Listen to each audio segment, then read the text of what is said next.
Tere õhtust! Alanud saade kannab järjekorra numbrit 16 ja jääb käesoleval aastal viimaseks. Seetõttu tundub meile olevat õige aeg heita pilk peagi algavale ja eriti põnevaks kujunevale UFO-aastale 2017. Kas USA UFO-saladused avalikustatakse?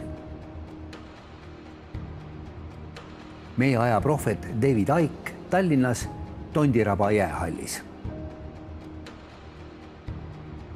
Georgi kosmoseuudis.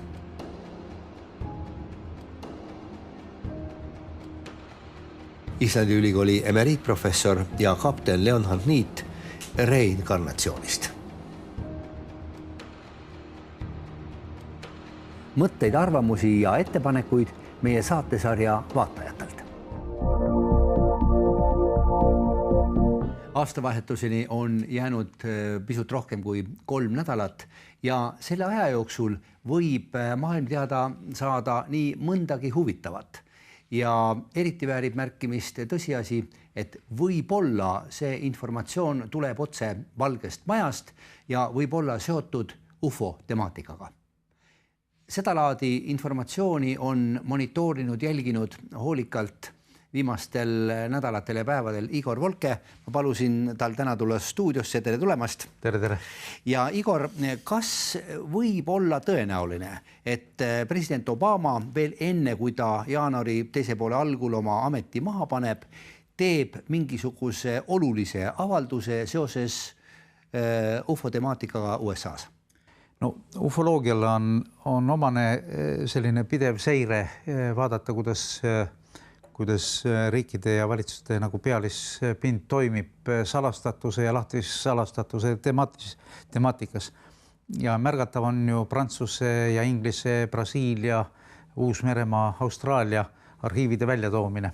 Siis tuletan meelde veel 2015 aastal Dmitri Medvedev Davosis majanduspoliitika sellisel suurfoorumil andis kuluaaris mõista, et UFO teemades, kui Obama ei tee avaldust, siis Venemaa teeb selle ise. Et oli kerge nagu jala peale astumine.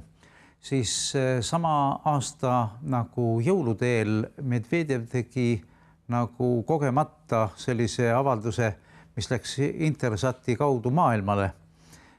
Ja see kõlas selliselt, et tulnukad on olemas, Nõukogude või Venemaa eriteenistused hoiavad sellel silma peal, et nendel on raportid maailma informatsiooni kohta ja Venemaa kohta eraldi.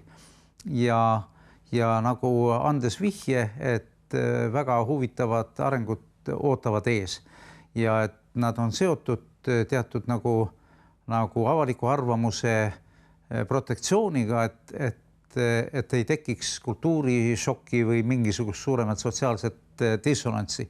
Sama on rõhutanud ju ka Vatikan. No võt. Ja kuna Obama administratsioonist lahkus ju Clintoni kampaaniat ettevalmistama John Podesta, kes tegigi teatavaks, et tema suurem läbikukkumine on see, et tal ei õnnestunud UFO musta kasti avada selle valitsusega ja andis kindla signaali valijatele, et kui meie tuleme või õigupoolest, kui Hillary tuleb positsioonile, et siis ootab avalikust ees nende mustade kastide või UFO informatsiooni avalikustamine, lahtisalastamine. Juhtus aga teistmoodi. Ajalool on jõnks sees, ütles üks mees. No, ja kuna nüüd Trumpi administratsioon astub ametisse mõne aja pärast, siis on demokraatidel ja konkreetselt Obamal võimalik ajalukku minna just ka selles võtmes, et ta teeks Valgest Majast sellise avalduse. Et ütleme siis niiviisi, et sellelaadse informatsiooni allikates on praegu informatsioon liikumas, et Obama kaalub seda võimalust teha jaanuaris teatavaks siis nii-öelda selle maavälise mõistuse nii-öelda olemasolu, siinolu, see on siis see presence ja vähe veel ka siis koostöö. Et kuidas see alla neelatakse ja kuidas see toimub, mina ei oska seda öelda, aga ma tean, et niisugused sahinad on. Ja selle taustaks paralleelselt jookseb ka tegelikult veel nii-öelda armee ringkondadest selline teade, et kõrgemad sõjaväelased on valmistamas ette omamoodi deklaratsiooni. Ja kui nüüd meenutada veel seda, et Podesta siin mõni kuu tagasi moodustas siis CAP nimelise või abreviatuurse sellise organisatsiooni Ameerika nagu progressiks või arenguks, siis tal on seal juhtiv positsioon ja teades tema nii-öelda X-faili huvi ja lubadusi, siis ma näen, et armee esindajate ja Podesta koostöö on peaaegu et osa kaheraudsest, et kas nüüd Obama enne oma torust ja siis Podesta oma organisatsioonist või on ta ajastatud nii või naa või jääb isegi pauk tulemata. Ma ei ole kindel, aga igatahes põnev on jälgida, sest jõuluaeg on lähedal ja ma meenutan aastakümnete taguseid, et väga paljud noored vaatajad ei tea seda, et Gordon Cooper, Ameerika astronaut, kui ta nägi orbiidil UFOsi, siis oli tema teade selline: Houston, jõuluvana on tegelikult olemas. Ja see tähendas seda, et ta nägi arvestatavaid tundmatuid lendavaid objekte orbiidil, mida siis hiljem algul kaverdati, pärast on ta nüüd välja tilkunud. Et ootame neid tilkumisi edaspidigi.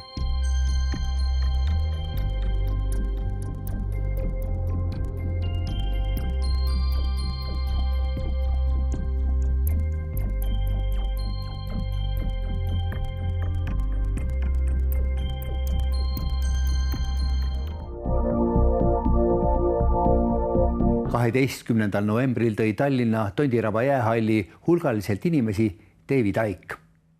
Uusaja prohvetiks kutsutud mehe ligemale 10 tundi kestnud esinemine. Nendel päevadel toimus Tallinnas ka tema uue raamatu esitlus.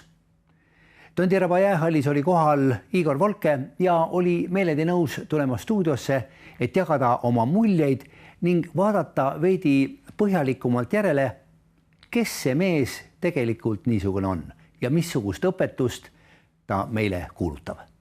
Icke on silmapaistev jalgpallurite plejaadi esindaja. Ma mõtlen siin Rod Stewarti, Julio Iglesiast ja siis David Icke, kes kunagi loobus jalgpallist tervise tõttu, siis asus jalgpalli ajakirjanikuks ja peale seda ootamatult sai nagu valgustatud, mis on nagu prohvetitele iseloomulik ja tegi teatavaks, et ta on Jumala poeg ja siis alustas tasahilju oma fantastilist missiooni. Kui vana ta oli siis, kui ta selle valgustatuse omandas? Täpselt, ma ei ole tema nii-öelda biograafiat jälginud, aga kuskil 30-ndates, eks ole, et praegu ta on 60+. Et nagu ütleme Jeesuse elu vaadates siis umbes samas tsüklis ja siis hakkas maailmale kuulutama nagu uut tõde ja see tõde sisaldab niisuguseid komponente, mis huvitab mind loomulikult ka ja see viis ka mind teda kuulama. Et nimelt ta räägib ka maavälisest mõistusest, ta räägib reptiilidest, ta räägib fantastilisi asju kokku, arhontidest, arhetüüpidest ja kuna on tegemist sellise väga mahuka, püsiva ja ühest küljest vaadates täiesti jabura kontseptsiooniga, teiselt poolt aga ta, kui nüüd vaadata antropoloogilise või folkloristliku, siis folkloloogia seisukohast, kus või ütleme siis prohvetoloogia seisukohast võiks öelda, et on tegemist fantastilise nagu seriaaliga. Et võtame Eelias, Jesaja, võtame Risti ja Johannes, tuleme edasi, jõuame keskaja üksikuid ei hakka puudutama, siis Rasputin ja siis uus aeg kingib meile või nii-öelda New Age'lik periood kingib meile seal raaheleid ja igasuguseid uusi kogukondi ja nüüd kõige värvikam nende hulgas ja jõulisemalt on siis särab Icke. Tallinnas toimus ka tema raamatu eestikeelse versiooni esitlus ja ma olen seda raamatut sirvinud vaadanud. Mulle tekkis seda kirjatükki uurides nagu niisugune tunne, et tohutult palju on seal väga erinevad asju kokku pandud, et missugune see ühine nimetaja siis on kõigel sellel, mida selle raamatu kaante vahelt leida võib ja missugune on nagu see põhiline sõnum. Mida ta siis kuulutab tegelikult? Kas õnne või õnnetust või mida me peaksime tegema, et me elu paremaks läheb või need võib olla väga niisugused primitiivsed küsimused praegu, aga ikkagi huvitaks nagu niisuguse juhtumil, et mis on siis see sõnum, mida meile tahetakse edasi anda? Ja, et kõigepealt niiviisi, et on tegemist nagu Carl Gustav Jung ütles moodsa müüdiga. Jung nimetas seda küll ufo-fenomeniks, aga kaasaegne ufoloogia ja ufo-fenomen on kasvanud märksa suuremaks poliitiliseks, vaimseks, spirituaalseks, mingisuguseks liikumiseks ja laamiks. Ja tegemist on niisuguse moodsa müüdi hästi formuleeritud ja vormistatud nähtusega. Sõnum on aga väga lihtne, et ärgake üles magajad ja seda kroonib siis niisugune kvintessents, mis tähendab, et meid valvatakse, millele juhtis tähelepanu Hermann Obert, et lääne raketiasjanduse isa. Et meid valvatakse, meid manipuleeritakse, me oleme kellegi tööriist. Et teisisõnu võiks öelda, et inimkond ärgake, wake up. Et vaadake, mis teiega tehakse, vaadake, kuhu te liigute, siis selles kahtlustatakse igasuguseid kurjameid ja negatiivseid jõude, mis on ju terve, eks ole, see on niisugune sotsiaalse darwinismi fenomen, et vaadake, et põõsa taga tonti ei oleks ja vaadake, kuhu te liigute. Ja positiivse niisuguse meeldiva signaalina on see, et kui küsida ta käest, et hea küll, et sa räägid kõik hullu ja hirmsad kokku, et aga mis siis see lahendus? Siis lahendus on universaalne armastus. Et inimesed peaksid muutuma uueks, paremaks ja teisemaks. No mis selles halba on? Et on ju veider äratamise viis. Mulle ta meenutab siin selliseid Disney Tom ja Jerry filme, kus laugusi tõmmatakse lahti, et valgus silma paistaks. Ja eks ta kohati olegi nagu valuline ja teisest küljest ta põhjustab akadeemilise ja mitteakadeemilise argise ja kirikliku ja selle vahel selliseid krampe siis samal halvaks panu. Igatahes ta on raputav, šokeeriv, et ta teeb oma tööd. Nii et fenomen, mis töötab nagu normaalse ärkamise suunas. Ka üks minu Rakveres elav tuttav ostis David Icke'i raamatu. Andrese igapäevane töö möödub suures elektroonikapoes inimesi teenindades. Vabal ajal tegeleb ta juba pikemat aega fotograafiaga ja maailma asjade üle järele mõtlemisega. David Icke'i raamat annab tema arvates võimaluse vaadata meid ümbritsevale maailmale hoopis teistsuguse pilguga. Georgi tänane kosmoseuudis on pühendatud veebruaris 2017 USA's toimuvale ülemaailmsele ufoloogide kongressile. Veebruaris 2017 toimub USA's Arizona osariigis UFO-kongress. Ülemaailmse UFO-kongressi korraldamiseks on see osariik eriti sobiv. Paik vähemalt 3 põhjusel. Esiteks seetõttu, et Arizonas tuntakse ka kui suure kanjoni osariiki. Olen seda Colorado jõel asuvat kanjonit oma silmaga näinud ja võin kinnitada, et sain fantastilise elamuse. Teine põhjus on see, et 19. sajandi lõpul asutas Percival Lowelli nimeline mees Arizonasse Marsi vaatlemiseks Flagstaffi observatooriumi. Miks rajati observatoorium esialgu eeskätt Marsi vaatlemiseks? Ilmselt seetõttu, et 1877. aastal oli üks Itaalia astronoom avastanud Marsi punaka värvusega mandrid läbiva korrapärased jooned. Ta nimetas neid jooni kanaliteks. Aastaid hiljem avaldas Itaalia astronoom julge mõtte, et kanalid pole midagi muud kui hiiglasuur niisutussüsteem. Maailmas hakati rääkima meie naaberplaneedil elavatest arukatest olenditest. Marsi kanaleid hakati hoolikalt vaatlema ka Arizonas asuvas Flagstaffi observatooriumis. Arizona osariik ja selle pealinn Phoenix näib olevat väga õige koht ufoloogide ülemaailmse kongressi toimumise paigaks veel ühel põhjusel. Rahvusvahelises ufoloogide kogukonnas on hästi tuntud niinimetatud Phoenixi tuled. Need kummalised tuled on saanud oma nime Arizona osariigi pealinna Phoenixi järgi.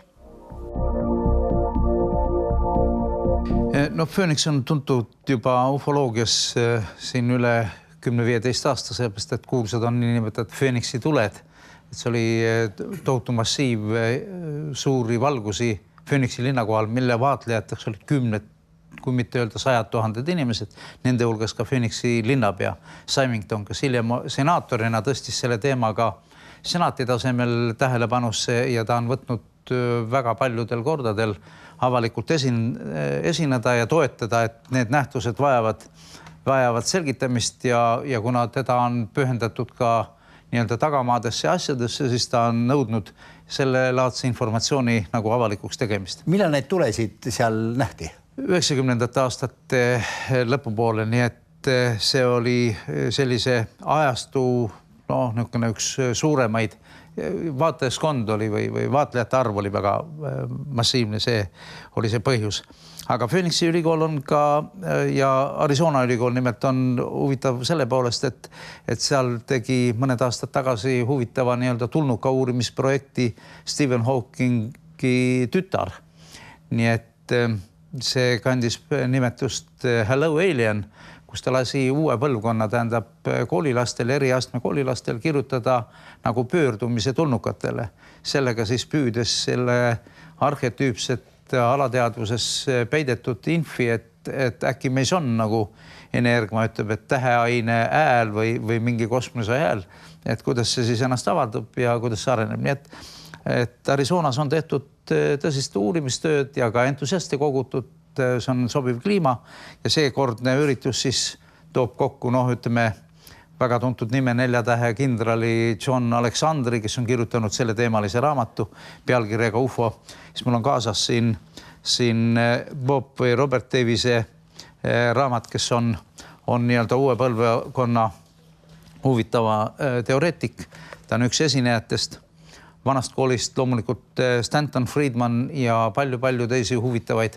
Et ta on hästi tasakaalustatud nii humanitaar- ja kui sotsiaalteaduste kui ka loodusteaduste poolt.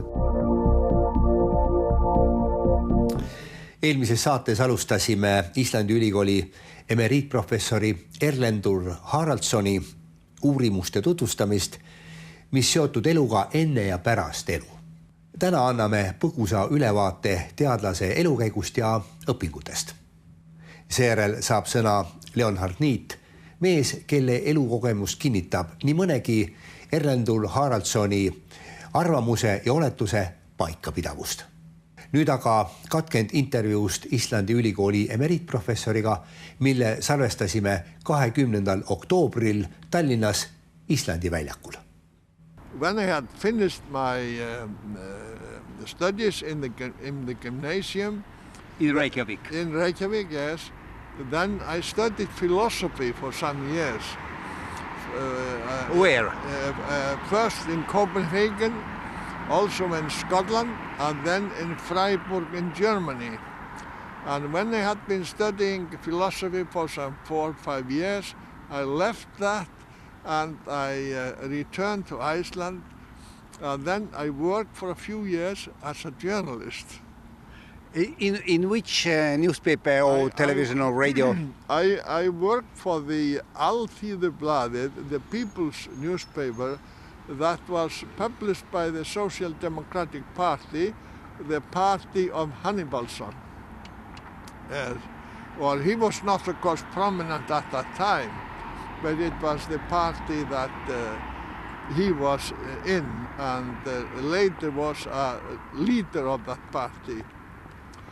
And then after that, after some years, I went back to studying, but then I changed the subject to psychology. And I finished that in Germany, in Freiburg first, and then in Munich. And then I got a PhD from one professor, Hans Bender, in Freiburg. And then I went to America for 1 year, and at the Institute of Parapsychology that was directed by J.B. Rhine. And after that, I went for a year to the University of Virginia in Charlottesville, where I met with Professor Ian Stevenson, who was very keen on studying cases of children who remembered past lives. Erlendul Haraldsson on kogunud tõendeid nõndanimetatud hauataguse elu ja uuesti sündimise võimalikkuse kohta erinevates Euroopa riikides, USAs, Indias ja mujal. Jätkame tema kogutud tõendite tutvustamist peagi algaval aastal. Emeriitprofessori uuringutega haakub hästi see lugu, mille jutustas mulle kapten Leonhard Niit aastal 2003 Tallinnas. Leonhard Niit sündis 1928. aastal Hiiumaal Käina vallas. Rootsi sattus 16-aastane noormees teise maailmasõja keerises. Seal omandas ta kaugsõidukapteni elukutse ja sõitis ligemale veerand sajandit suurtel uhketel kruiisilaevadel kaptenina. Muide, ta oli esimene välismaalane, kelle kätte Rootsi merevägi usaldas ka ühe allveelaeva juhtimise kaptenina. Oma värvika elu viimasel aastakümnetel elas Leonhard Niit Tonga kuningriigis. See asub Vaikse ookeani selles piirkonnas, kus on ka Uus-Meremaa ja Hawaii saared. Ta asutas seal saareriigi esimese süvaveekalu püüdva ja eksportiva firma. Aastal 2003 salvestasin Tallinnas Leonhardiga mitu pikemat intervjuud ja järgnevalt näetegi ühte katkendit nendest jutuajamistest.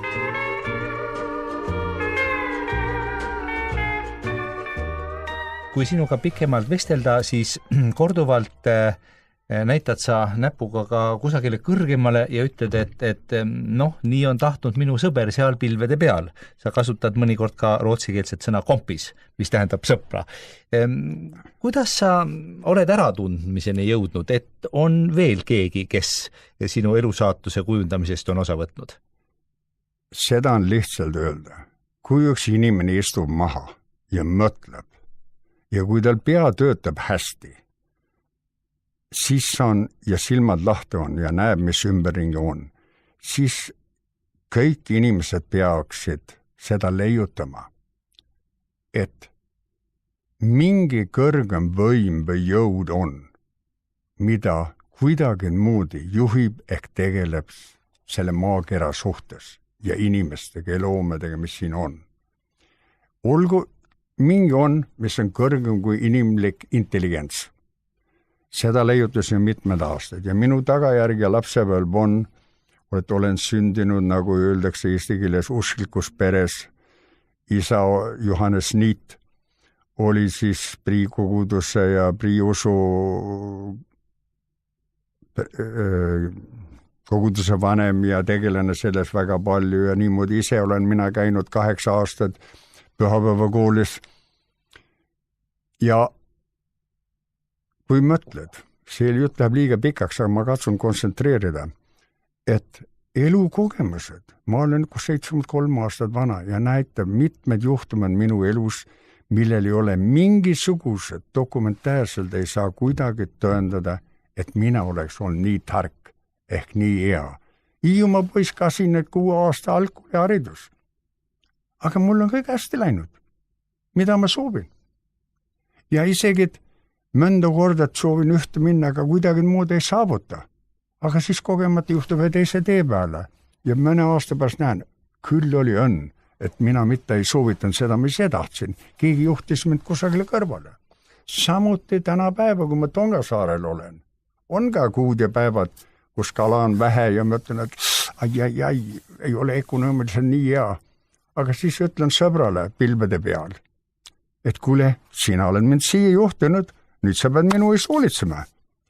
Ja täna ütlen, tõesti, mul on raske öelda isegi, et selle nimi, minu sõbra nime, on see Jumal või Jeesus või kes on, ja isegi olen mõtlenud nagu reinkarnatsioon, mis Tailandi suur usu ja kultuur on.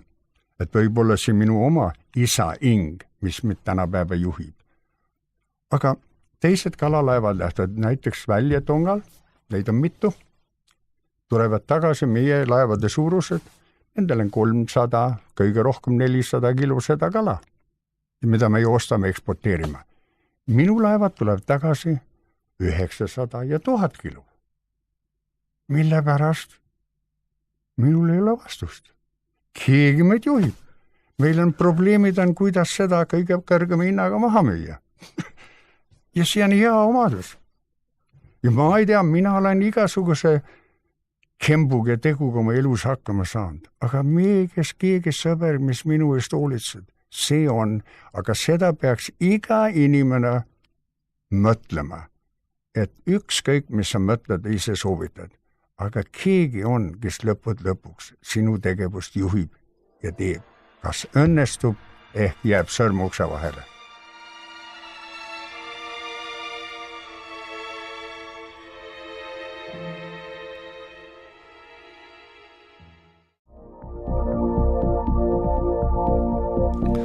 Tänase saate lõpuminutid pühendame meie postkasti sisu uurimisele. Erilist tähelepanu väärib Valgamaal Puka alevikus elava Eha Luide kaastöö. Endine kooliõpetaja võttis vaevaks isegi oma UFO-vaatlused akvarellidele vormistada ja oli lahkesti nõus neid meile tutvustama. Ja need akvarellid on meil siin järjekorras ümariku laua peal ja Eha, suur aitäh kõigepealt, et andsite teada sellest unikaalsest juhtumist ja olete nõus täna meile seda kõike meenutama. Peagi algava aasta esimeses saates uurime Eha Luide UFO-vaatlust põhjalikumalt ja küsime, mida arvab asjast Igor Volke. Täname kõiki, kes on meile aasta jooksul kirjutanud, meilinud, helistanud ja kusagil võib-olla lihtsalt niisama nööbist kinni võtnud.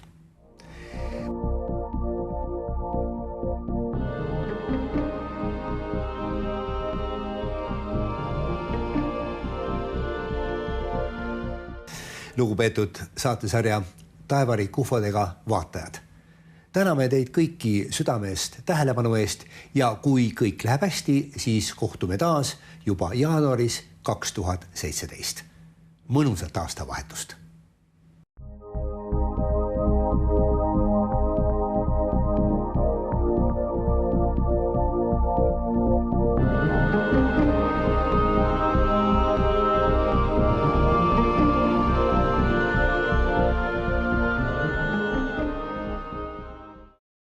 minna, aga kuidagi muud ei saavuta.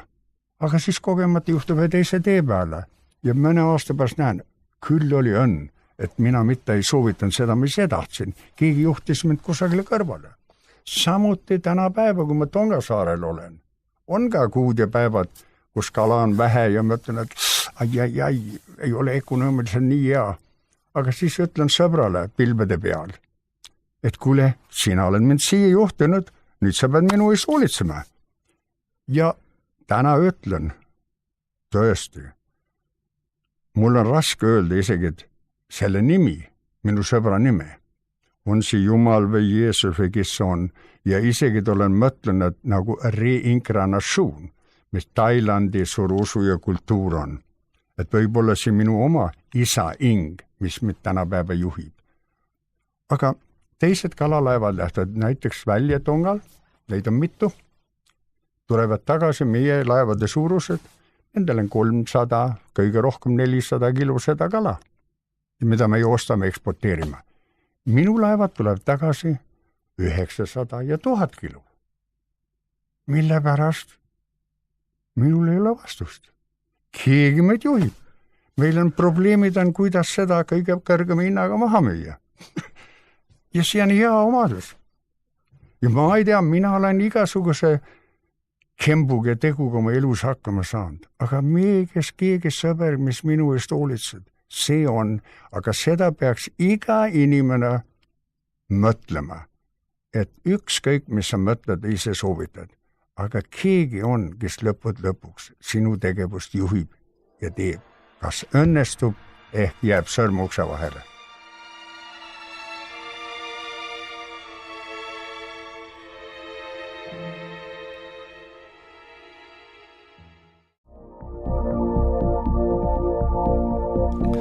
Tänase saate lõpuminutid pühendame meie postkasti sisu uurimisele. Erilist tähelepanu väärib Valgamaal Puka alevikus elava Eha Luide kaastöö. Endine kooliõpetaja võttis vaevaks isegi oma UFO-vaatlused akvarellidele vormistada ja oli lahkesti nõus neid meile tutvustama. Ja need akvarellid on meil siin järjekorras ümariku laua peal ja Eha, suur aitäh kõigepealt, et andsite teada sellest unikaalsest juhtumist ja olete nõus täna meile seda kõike meenutama. Peagi algava aasta esimeses saates uurime Eha Luide UFO-vaatlust põhjalikumalt ja küsime, mida arvab asjast Igor Volke. Täname kõiki, kes on meile aasta jooksul kirjutanud. 12. novembril tõi Tallinna Tondiraba jäähalli hulgaliselt inimesi David Icke. Uusaja prohvetiks kutsutud mehe ligemale 10 tundi kestnud esinemine. Nendel päevadel toimus Tallinnas ka tema uue raamatu esitlus. Tondiraba jäähallis oli kohal Igor Volke ja oli meeledi nõus tulema stuudiosse, et jagada oma muljeid ning vaadata veidi põhjalikumalt järele, kes see mees tegelikult niisugune on ja missugust õpetust ta meile kuulutab. Icke on silmapaistev jalgpallurite plejaadi esindaja, ma mõtlen siin Rod Stewarti, Julio Iglesiast ja siis David Icke, kes kunagi loobus jalgpallist tervise tõttu, siis asus jalgpalli ajakirjanikuks ja peale seda ootamatult sai nagu valgustatud, mis on nagu prohvetitele iseloomulik ja tegi teatavaks, et ta on Jumala poeg ja siis alustas tasahilju oma fantastilist missiooni. Kui vana ta oli siis, kui ta selle valgustatuse omandas? Täpselt, ma ei ole tema biograafiat jälginud, aga kuskil 30-ndates, eks ole, et praegu ta on 60+. Et nagu ütleme, Jeesuse elu vaadates siis umbes samas tsüklis ja siis hakkas maailmale kuulutama nagu uut tõde ja see tõde sisaldab niisuguseid komponente, mis huvitab mind loomulikult ka ja see viis ka mind teda kuulama. Et nimelt ta räägib ka maavälisest mõistusest, ta räägib reptiilidest, ta räägib fantastilisi asju kokku, arhontidest, arhetüüpidest ja kuna on tegemist sellise väga mahuka, püsiva ja ühest küljest vaadates täiesti jabura kontseptsiooniga, teiselt poolt aga ta, kui nüüd vaadata antropoloogilise või folkloristliku, siis folkloloogia seisukohast, kus või ütleme siis profetoloogia seisukohast võiks öelda, et on tegemist fantastilise nagu seriaaliga. Et võtame Eelias, Jesaja, võtame Risti ja Johannes, tuleme edasi, jõuame keskaja üksikuid ei hakka puudutama, siis Rasputin ja siis uus aeg kingib meile või nii-öelda New Age'lik periood kingib meile seal raaheleid ja igasuguseid uusi kogukondi ja nüüd kõige värvikam nende hulgas ja jõulisemalt on siis särab Icke. Tallinnas toimus ka tema raamatu eestikeelse versiooni esitlus ja ma olen seda raamatut sirvinud vaadanud.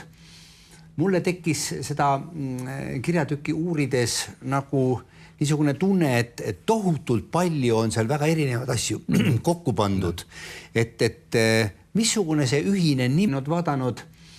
Mulle tekkis seda kirjatükki uurides nagu niisugune tunne, et tohutult palju on seal väga erinevad asju kokku pandud, et missugune see ühine nimetaja siis on kõigel sellel, mida selle raamatu kaante vahelt leida võib ja missugune on nagu see põhiline sõnum. Mida ta siis kuulutab tegelikult?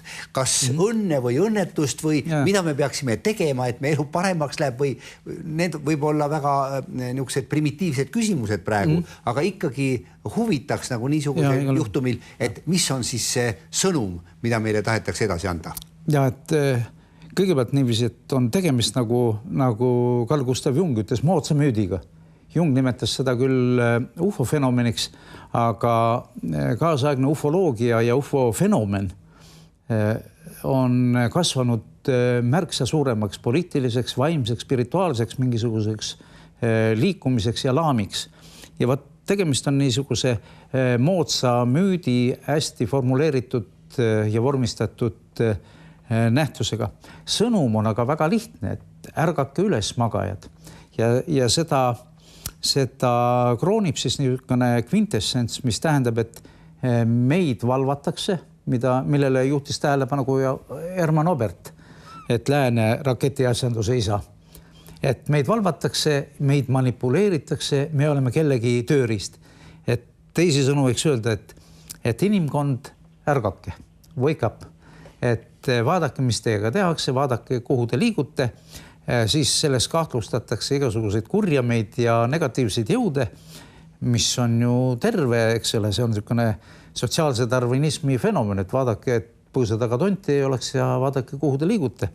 Ja positiivse niisuguse meeldiva signaalina on see, et kui küsida ta käest, et hea küll, et sa räägid kõik hullu ja hirmsad kokku, et aga mis siis see lahendus? Siis lahendus on universaalne armastus. Et inimesed peaksid muutuma uueks, paremaks ja teisemaks. No mis selles halba on? Et on ju veider äratamise viis. Mulle ta meenutab siin selliseid Disney Tom ja Jerry filme, kus laugusi tõmmatakse lahti, et valgus silma paistaks. Ja eks ta kohati olegi nagu valuline ja teisest küljest ta põhjustab akadeemilise ja mitteakadeemilise argise ja kirikliku ja selle vahel selliseid krampe siis samal halvaks panu. Igatahes ta on raputav, šokeeriv, et ta teeb oma tööd. Nii et fenomen, mis töötab nagu normaalse ärkamise suunas. Ka üks minu on studying cases of children who remembered past lives.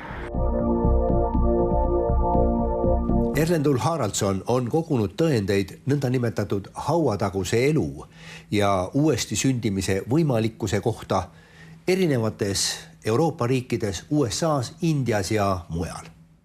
Jätkame tema kogutud tõendite tutvustamist peagi algaval aastal. Emeriitprofessori uuringutega haakub hästi see lugu, mille jutustas mulle kapten Leonhard Niit aastal 2003 Tallinnas. Leonhard Niit sündis 1928. aastal Hiiumaal Käina vallas. Rootsi sattus 16-aastane noormees teise maailmasõja keerises. Seal omandas ta kaugsõidu kapteni elukutse ja sõitis ligemale veerand sajandit suurtel uhketel kruiisilaevadel kaptenina. Muide, ta oli esimene välismaalane, kelle kätte Rootsi merevägi usaldas ka ühe allveelaeva juhtimise kaptenina. Oma värvika elu viimasel aastakümnetel elas Leonhard Niit Tonga kuningriigis. See asub Vaikse ookeani selles piirkonnas, kus on ka Uus-Meremaa ja Hawaii saared. Ta asutas seal saareriigi esimese süvaveekalu püüdva ja eksportiva firma. Aastal 2003 salvestasin Tallinnas Leonhardiga mitu pikemat intervjuud ja järgnevalt näetegi ühte katkendit nendest jutuajamistest.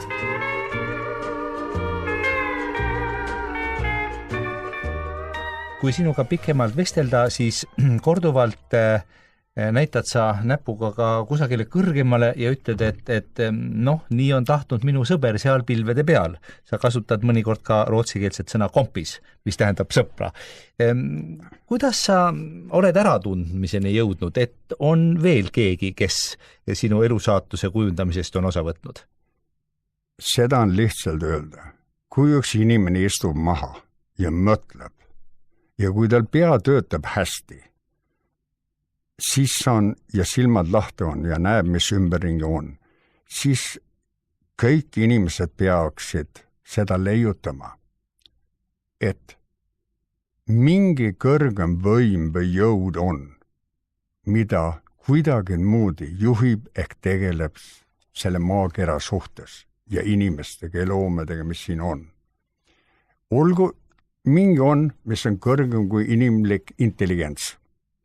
Seda leiutasin mitmed aastad ja minu tagajärg ja lapsepõlv on, et olen sündinud, nagu öeldakse eesti keeles, usklikus peres.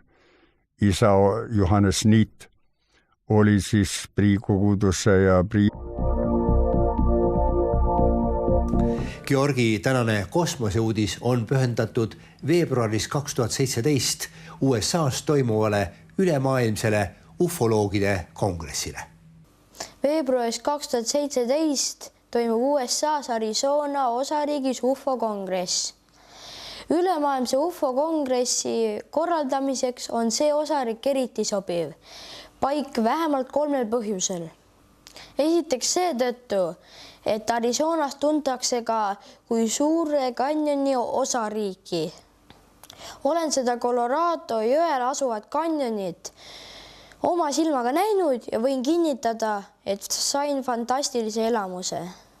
Teine põhjus on see, et 19. sajandi lõpul asutas Percival Lowelli nimeline mees Arizonasse Marsi vaatlemiseks Flagstaffi observatooriumi.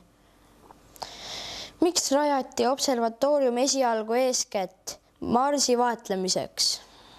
Ilmselt seetõttu, et 1877. aastal oli üks Itaalia astronoom avastanud Marsi punaka värvusega mandrid läbiva korrapärased jooned. Ta nimetas neid jooni kanaliteks. Aastaid hiljem avaldas Itaalia astronoom julge mõtte, et kanalid pole midagi muud kui hiiglasuur niisutussüsteem. Maailmas hakati rääkima meie naaberplaneedil elavatest arukatest olenditest. Marsi kanaleid hakati hoolikalt vaatlema ka Arizonas asuvas Flagstaffi observatooriumis. Arizona osariik ja selle pealinn Phoenix näib olevat väga õige koht ufoloogide ülemaailmse kongressi toimumise paigaks veel ühel põhjusel. Rahvusvahelises ufoloogide kogukonnas on hästi tuntud niinimetatud Phoenixi tuled. Need kummalised tuled on saanud oma nime Arizona osariigi pealinna Phoenixi järgi. No Phoenix on tuntud juba ufoloogias siin üle 10-15 aasta, sellepärast et kuulsad on niinimetatud Phoenixi tuled. See oli tohutu massiiv suuri valgusi Phoenixi linna kohal, mille vaatlejateks olid 10, kui mitte öelda 100 000 inimesed, nende hulgas ka Phoenixi linnapea Symington, kes hiljem senaatorina tõstis selle teemaga senati tasemel tähelepanusse ja ta on võtnud väga paljudel kordadel avalikult esineda ja toetada, et need nähtused vajavad selgitamist ja kuna ta prohvetitele iseloomulik ja tegi teatavaks, et ta on Jumala poeg ja siis alustas tasahilju oma fantastilist missiooni. Kui vana ta oli siis, kui ta selle valgustatuse omandas? Täpselt ma ei ole tema biograafiat jälginud, aga kuskil 30-ndates, eks ole, et praegu ta on 60+. Et nagu ütleme Jeesuse elu vaadates siis umbes samas tsüklis ja siis hakkas maailmale kuulutama nagu uut tõde ja see tõde sisaldab niisuguseid komponente, mis huvitab mind loomulikult ka ja see viis ka mind teda kuulama. Et nimelt ta räägib ka maavälisest mõistusest, ta räägib reptiilidest, ta räägib fantastilisi asju kokku, arhontidest, arhetüüpidest ja kuna on tegemist sellise väga mahuka, püsiva ja ühest küljest vaadates täiesti jabura kontseptsiooniga, teiselt poolt aga ta, kui nüüd vaadata antropoloogilise või niisuguse folkloristliku, siis folkloloogia seisukohast, kus või ütleme siis prohvetoloogia seisukohast võiks öelda, et on tegemist fantastilise nagu seriaaliga. Et võtame Eelias, Jesaja, võtame Risti ja Johannes, tuleme edasi, jõuame keskaja üksikuid ei hakka puudutama, siis Rasputin ja siis uus aeg kingib meile või nii-öelda New Age'lik periood kingib meile seal Raheleid ja igasuguseid uusi kogukondi ja nüüd kõige värvikam nende hulgas ja jõulisemalt on siis Särap Aik. Tallinnas toimus ka tema raamatu eestikeelse versiooni esitlus ja ma olen seda raamatut sirvinud, vaadanud. Mulle tekkis seda kirjatükki uurides nagu niisugune tunne, et tohutult palju on seal väga erinevaid asju kokku pandud, et missugune see ühine nimetaja siis on kõigel sellel, mida selle raamatu kaante vahelt leida võib ja missugune on nagu see põhiline sõnum. Mida ta siis kuulutab tegelikult? Kas õnne või õnnetust või mida me peaksime tegema, et me elu paremaks läheb või need võib olla väga niisugused primitiivsed küsimused praegu, aga ikkagi huvitaks nagu niisugusel juhtumil, et mis on siis see sõnum, mida meile tahetakse edasi anda? Ja, et kõigepealt niiviisi, et on tegemist nagu Carl Gustav Jung ütles moodsa müüdiga. Jung nimetas seda küll ufo-fenomeniks, aga kaasaegne ufoloogia ja ufo-fenomen on kasvanud märksa suuremaks poliitiliseks, vaimseks, spirituaalseks, mingisuguseks liikumiseks ja laamiks. Ja võt tegemist on niisuguse moodsa müüdi hästi formuleeritud ja vormistatud nähtusega, see on nagu prohvetitele iseloomulik ja tegi teatavaks, et ta on Jumala poeg ja siis alustas tasahilju oma fantastilist missiooni. Kui vana ta oli siis, kui ta selle valgustatuse omandas? Täpselt ma ei ole tema nii-öelda biograafiat jälginud, aga kuskil 30-ndates, eks ole, et praegu ta on 60+. Et nagu ütleme Jeesuse elu vaadates siis umbes samas tsüklis ja siis hakkas maailmale kuulutama nagu uut tõde ja see tõde sisaldab niisuguseid komponente, mis huvitab mind loomulikult ka ja see viis ka mind teda kuulama. Et nimelt ta räägib ka maavälisest mõistusest, ta räägib reptiilidest, ta räägib fantastilisi asju kokku, arhontidest, arhetüüpidest ja kuna on tegemist sellise väga mahuka, püsiva ja ühest küljest vaadates täiesti jabura kontseptsiooniga. Teiselt poolt aga ta, kui nüüd vaadata antropoloogilise või niisuguse folkloristliku, siis folkloloogia seisukohast, kus või ütleme siis prohvetoloogia seisukohast võiks öelda, et on tegemist fantastilise nagu seriaaliga. Et võtame Eelias, Jesaja, võtame Risti ja Johannes, tuleme edasi, jõuame keskaja üksikuid ei hakka puudutama, siis Rasputin ja siis uus aeg kingib meile või nii-öelda New Age'lik periood kingib meile seal Raheleid ja igasuguseid uusi kogukondi ja nüüd kõige värvikam nende hulgas ja jõulisemalt on siis Särap Aik. Tallinnas toimus ka tema raamatu eestikeelse versiooni esitlus ja ma olen seda raamatut sirvinud, vaadanud. Mulle tekkis seda kirjatükki uurides nagu niisugune tunne, et tohutult palju on seal väga erinevaid asju kokku pandud, et missugune see ühine nimetaja siis on kõigel sellel, mida selle raamatu kaante vahelt leida võib ja missugune on nagu see põhiline sõnum. Mida ta siis kuulutab tegelikult? Kas õnne või õnnetust või mida me peaksime tegema, et me elu paremaks läheb või need võib olla väga niisugused primitiivsed küsimused praegu, aga ikkagi huvitaks nagu niisugusel juhtumil, et mis on siis see sõnum, mida meile tahetakse edasi anda? Ja, et kõigepealt niiviisi, et on tegemist nagu Carl Gustav Jung ütles moodsa müüdiga.